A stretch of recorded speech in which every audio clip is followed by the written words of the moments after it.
Alright, hello people, I'm the dude. This is my rant review for White House Down. Uh, this movie sucks. Uh, there's so many failures here. It's hard to know where to start. Honestly, I really every single actor in this movie, barring maybe the kid, I could forgive her, sucked. They were terrible. Channing Tatum carrying any movie is a bad idea. He's a fucking Gap model. He's a fucking underwear model. He's not an actor. He has no acting chops of any kind at all. I don't. Whatever. Fuck Channing Tatum. Jamie Foxx as president. I realized that he was supposed to be like a stand-in for Obama, but even Obama isn't this fucking likable. I mean, he's like stopping in the middle of his day to give this fucking shout out to some girl on her fucking YouTube channel and answer all her questions and all this bullshit. Like he doesn't have a schedule, like he doesn't have places he's supposed to be. But even beyond that, I mean, he's never official at all throughout this entire movie. He's just like an everyman. And it makes no sense. He's fucking president. You know? And then the plot that, the secretive military-industrial complex is gonna hire out these random thugs from, all kinds of different places. Some of them are white supremacists, and some of them are pissed off ex-military, and some other guy's some hacker that the government wronged or something. They gather them all together. Oh, and James Wood, by the way, he's in this, and he sucks ass too. He's the head of the Secret Service, and this is the most ridiculous part of the entire movie. His son was sent on some mission, and they left him behind or some shit. It doesn't really matter. And he thinks he's going to get back at whoever wronged him, in this case, probably a handful of people in the government, by starting World War III. What is this logic? How does it make any sense at all? It's like completely out of nowhere. And somehow it ties in with the military-industrial complex taking over the government, somehow. If you start World War III, and they're all nuking the crap out of us and mutually assured destruction and all that, how does that make the military-industrial complex happy? I don't understand. I mean, obviously war is good, but them blowing up the entire United States, probably not going to make them happy. That's probably not their ideal, but that's what he says multiple times through the movie. That's the plan. That's what we agreed on or whatever. This whole plot makes no sense at all. But back to the characters. Channing Tatum trying to be John McClane or Bruce Willis or whatever the hell you want to call it. This plot is almost a dead ringer for any Die Hard movie. I mean, impossibly armed terrorists take something over and one man has to stop them with usually a pistol or something. And, his rugged good looks. But the reason those movies work, and it's been said before, it's because Bruce Willis is kind of an everyman. At least in those movies he is.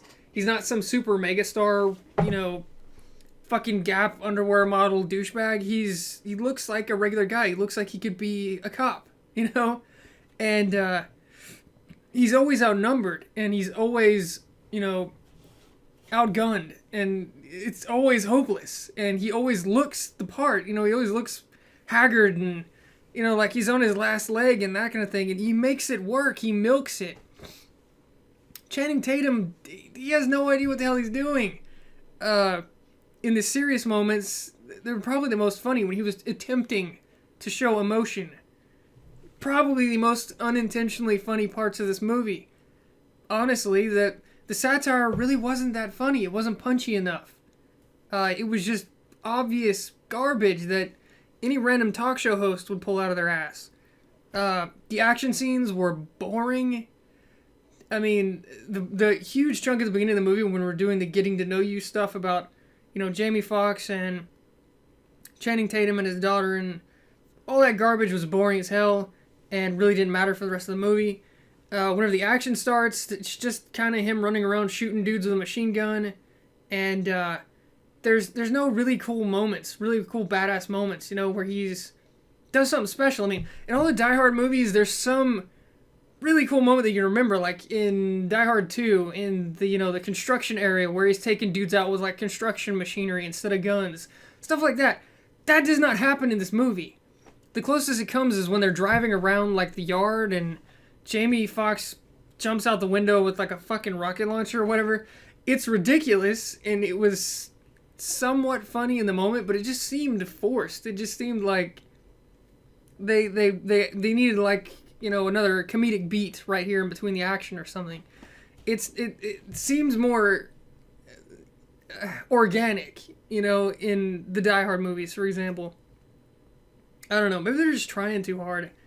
But you know, Jamie Foxx was boring and just really didn't have... He took a backseat to Channing Tatum, which is a really stupid idea on whoever's part. Whoever pulled this movie out of their ass. Oh my god. Giving him the reins to carry the entire movie was just a stupid idea.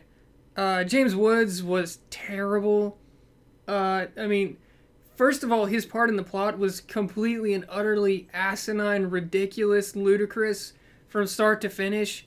Every action, you know, in the entire movie that he made, all of his reasoning, every word that came out of his mouth, none of it made any sense, and it was all just stupid. It was stupid. I mean, I even like James Woods, or James Wood, but it didn't make any sense. It didn't make any sense at all.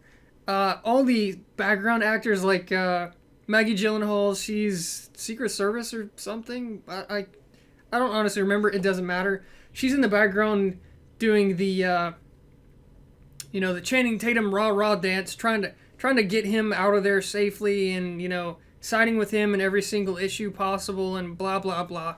And then, I don't know, but she just didn't have enough screen time, and they didn't do anything with her, honestly. She could have been anyone. Let's just put it that way. She literally could have been anyone. The bit actors tried to carry this movie, like the girl. She wasn't on screen enough. She was the real hero of the movie. At the end of the movie, she's the one that saves the White House, literally. She stops the Raptor pilots from blowing up the White House. They're like flying in, and they're like, what is that? There's a little girl waving a flag. Oh no, I can't possibly bomb the White House if there's a little girl waving a flag. And they'll like pull off, and they're like, no, I can't do this. And fly off. That was probably the best part of the entire movie. Because that's the cheesiness that I was expecting from this movie. When they're like, no, there's a girl waving, you know, that was probably the best part of the entire movie. And then, you know, she's the hero of the movie. I mean, she showed Channing Tatum how it's done, basically, throughout the movie. She was serious when she needed to be. She was dramatic when she needed to be. She was even funny in the beginning of the movie, and it didn't seem forced, and it seemed genuine, whereas nothing Channing Tatum does seems genuine at all. Not for a minute did I think he's anything but an actor, trying to be something he's not, you know? So, yeah, I think Channing Tatum was 100% a mistake. He'll probably always be a mistake. I can't even think of a role where he would work, unless they need someone who looks like a Gap model. Like, it's a story about a Gap model, then maybe. So, yeah, I don't know. I hated it for every reason possible. I loathed this movie. There were very few bright spots. And like I think I already said, the action beats were so few and far between.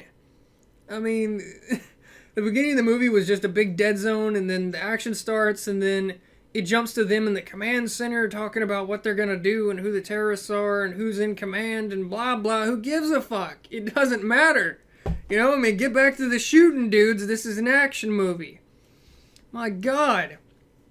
And most of that stuff, the way they carry that in better movies is, it's funny. You know, they have comedic beats during the dead fucking space of garbage where they're trying to set up the rest of the plot. There was nothing funny here.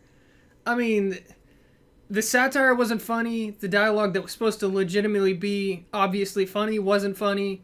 It just wasn't funny. None of it.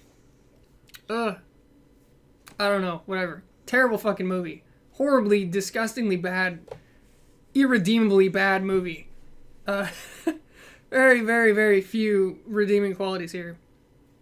So yeah, take that for what you will. I'll see you guys next time.